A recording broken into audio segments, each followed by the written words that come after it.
I was living out of a rusted Honda Civic, eating canned beans in a freezing Ohio rest stop. I was parked at a lonely rest stop just outside Dayton, Ohio, when my entire life flipped upside down.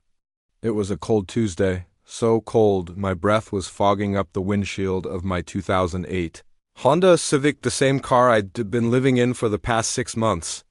Breakfast and lunch were sitting right there in my lap, a dented can of beans from the Dollar General.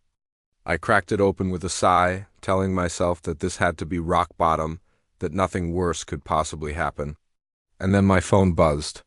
I figured it was just another debt collector, or maybe one of those scammers trying to convince me my beat-up Civic needed an extended warranty. I hadn't actually spoken to another human being in 3 days, but for some reason something inside me said to just answer it. "Mr. David Patterson?" A crisp, professional female voice asked. "Yeah," I muttered, my mouth dry. "This is Linda Martinez from the Anchorage County Records Office. I'm calling regarding your property, parcel 82C559. I almost laughed out loud. "Lady, I don't own any property. I don't even really own this car. The bank just hasn't gotten around to repossessing it yet." There was a pause on the other end. "Sir, our records show you inherited 340 acres in North Slope, Alaska, from a Walter Patterson back in 1998. My hand froze. Walter, that was my dad's brother. He was a man I'd met only once when I was 7 years old. I remember he lived out of a rust-covered truck and smelled like cold air and solitude. He had disappeared back to Alaska after just 2 days, and we never heard a word from him again." Before I could even process what she'd said, Linda continued, her voice suddenly tight and serious. "You owe $47,000 in back property taxes. If that amount is not paid by this Friday at 5 p.m. Alaska time, the land goes up for auction." I glanced down at the crumpled $17 bill sitting on my passenger seat. "Ma'am, with all due respect, you might as well be asking me for $47 million. I could hear her rustling through some papers. And then her voice changed, becoming urgent. "Mr. Patterson, have you been contacted by Western Oil, Arctic Reserve Energy, or Summit Petroleum?" "What? Why would oil companies be trying to contact a homeless plumber?" "Because, sir," she said, "your land sits on top of confirmed oil reserves estimated to be worth between $18 and $22 million. The can of beans slipped from my hand. The sauce splattered all over the floor mat, but I didn't even notice. My entire world went silent except for the ringing in my ears. "$22 million? I whispered, barely able to form the words. "Yes, sir, but if you don't pay those taxes, you lose everything." I'd already lost everything once. Just 6 months earlier, my ex-wife Sarah and her new boyfriend, who happened to be my former lawyer, Marcus, had systematically taken everything from me. My plumbing company, my house, my life savings, and worst of all, they had turned my own daughters against me. 22 years of my life's work had vanished in a courtroom where Sarah painted me as some kind of monster. I had walked out of that courthouse with nothing but a rusty old truck and $30,000 to my name. The truck got repossessed within a month. The money evaporated, eaten up by legal fees and just trying to survive. I'd been living in this car ever since.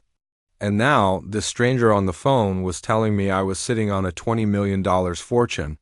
If, and only if, I could somehow come up with $47,000 in just 2 days. I told her straight up that I couldn't pay. Her voice softened. "Then you need to find someone who can, or everything is going to slip through your fingers all over again." I barely slept that night.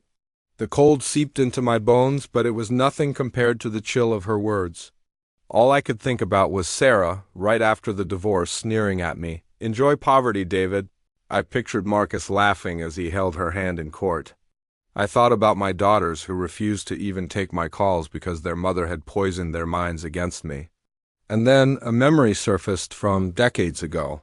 I saw my Uncle Walter kneeling in front of me, his eyes as clear as the Alaskan sky. He had told me, "Sometimes the ground you're relying on is worth more than the sky you're looking at." At the time, I didn't understand, but now, maybe I did. Wednesday morning, I swallowed my pride. It was the hardest thing I'd ever had to do. I found a payphone and called my younger brother, Kevin. When he answered, the shock in his voice was immediate. "David? Where the hell have you been?" We've been worried sick about you." I took a deep breath and explained everything: the inheritance in Alaska, the land, the unbelievable tax bill, the impossible deadline, the chance, the miracle. When I finished, there was silence. Then he asked just one question: "How much do you need?" 47,000, I said, my voice cracking. "You'll have it tomorrow." There was no judgment in his voice, no hesitation, just family. The next day, Thursday, wearing the cleanest clothes I owned, which weren't very clean at all, I boarded a flight to Anchorage. A cashier's check for $47,000 was burning a hole in my pocket. By noon, I was standing in the very same records office, handing that check to Linda Martinez. She stamped the documents with a firm thud, looked up at me, and offered a soft smile. "You just saved a fortune," she said. Before I could even take a full breath, my phone vibrated. It was an unknown number from an Alaskan area code, I answered. "Mr. Patterson," a man's voice said.